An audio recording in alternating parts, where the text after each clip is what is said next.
Brought to you by खाता book. इनका tomorrow होना हो लेकिन हिसाब टुडे हो सकता है। हाँ? कैसे? भाई खाता आउट करो, खाता बुक डाउनलोड करो, ये ऑटोमेटिकली हिसाब करे, उधारी वापस लाए फटाफट। भेज दिया उसको हिसाब। खाता बुक, बिजनेस हुआ इजी। भारत को लेकर नेपाल के रवैये में बदलाव दिखने लगा है और अब नेपाल भारत के साथ अपने संबंधों को मजबूत करने पर जोर दे रहा है, वो भी तब जब हाल के दिनों में चीन के रक्षा मंत्री ने नेपाल की यात्रा की। जी हां, खबर है कि नेपाली पीएम केपी शर्मा ओली अब विदेश मंत्री प्रदीप कुमार ग्यावली को भारत भेजने की तैयारी में है। वजह है भारत के साथ नेपाल अपने रिश्तों में मजबूती लाना चाहता है।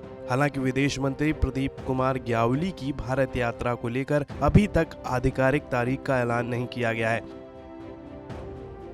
लेकिन उम्मीद ये जताई जा रही है कि वे 15 से 16 दिसंबर को दिल्ली में होने वाली नेपाल भारत संयुक्त आयोग की 6वीं बैठक में भी हिस्सा ले सकते हैं।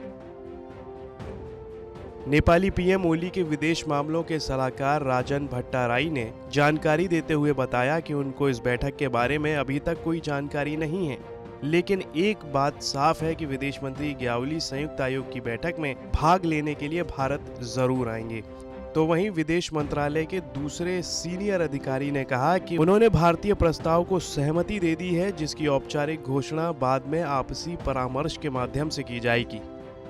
मौजूदा वक्त में नेपाल ने भारत की ओर फिर से अपना अच्छा रुख इख्तियार किया है ताकि सभी पुरानी खटासों को भुलाया जा सके।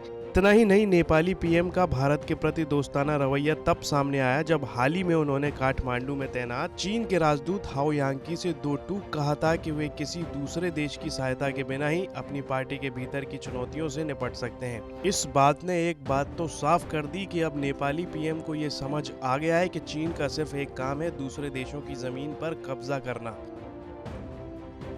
इसके साथ ही नेपाली पीएम को ये भी समझ में आ गया है कि उसका सिर्फ एक साथी है जो उसके हर सुख दुख में साथ है, और वो है भारत। और यही वजह है कि अब ओली प्रदीप कुमार ग्यावली को भारत भेजकर दोनों देशों के रिश्तों पर जमी बर्फ भी पिघलाने की कोशिश करेंगे, और शायद ओली भारत में बनी अपनी छवि को साफ करना चाहते हैं। हालांकि पीएम ओली की छवि पिछले 2 साल में भारत विरोध की रही है, क्योंकि देश का विवादित नक्शा संसद से पास करवाने के बाद भारत के साथ नेपाल के संबंध बेहद नाजुक दौर से गुजर रहे हैं। वहीं हाल ही में भारतीय विदेश सचिव, सेना प्रमुख और खुफिया एजेंसी रॉ चीफ ने भी नेपाल का दौरा किया है। इन्हीं वजहों से अब नेपाली पीएम ने भारत के प्रति अपने रुख में बदलाव किया है। ब्यूरो रिपोर्ट, भारत तक।